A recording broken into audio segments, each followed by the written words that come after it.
So this is a fun project at a hotel here in California. This is a large diameter pipe. You can see the water's just bursting out of there. They had a temporary fix, and right here we're getting the torch set up. We got the team, everything ready here.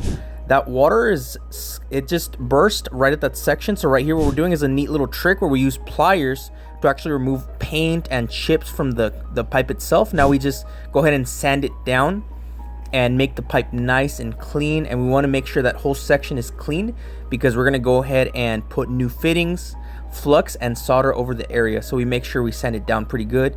You can see we removed all the paint debris from it, and it's looking nice, shiny. It even looks almost brand new.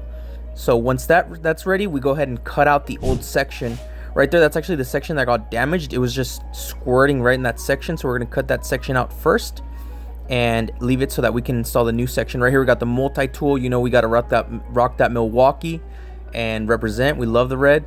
And right here we're just cutting out that section, just popped off. Now we're going to go ahead and put a new section of pipe. You can see this pretty large diameter pipe. It's 1.5 inch.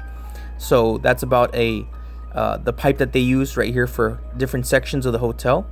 And right here we're just getting ready to put it in and putting all the markings. This is really important because you want to make sure that the pipe goes in deep enough. Sometimes you got to like hammer it in a little bit, push it in, or persuade it, make sure it goes in and is nice and flush with your markings. Right here we're going to go ahead and start applying the flux, which is the stuff you put on the pipe and inside the fitting so that the solder goes in and it gets absorbed, even if it has to travel up. And make sure that to pull all that solder into the fitting and cover the pipe and fitting evenly.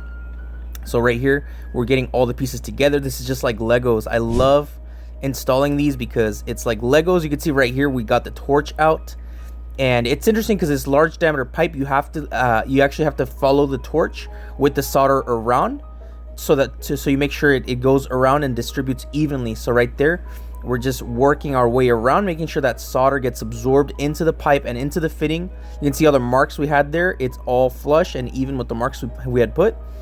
And so you work your way up when you're soldering. A lot of people think soldering's pretty hard, but it's actually pretty straightforward if you know what you're doing. You see we got all the fittings soldered in here. We're just cleaning up that pipe, and we did have to use a couple of couplings just because of how that section of piping was. So you can see we're gonna go ahead and turn that water back on. See, we're doing a little plier, using the pliers to open up the hose bib right here.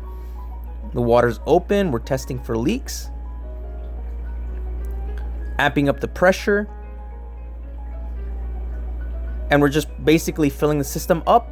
But the hose bib, having it on, helps so that the pipes doesn't get too pressurized too quickly. So it helps everything to pressurize, build up nice and slow. And you can see there's no leaks. Beautiful job, well done, you guys. Thank you for watching.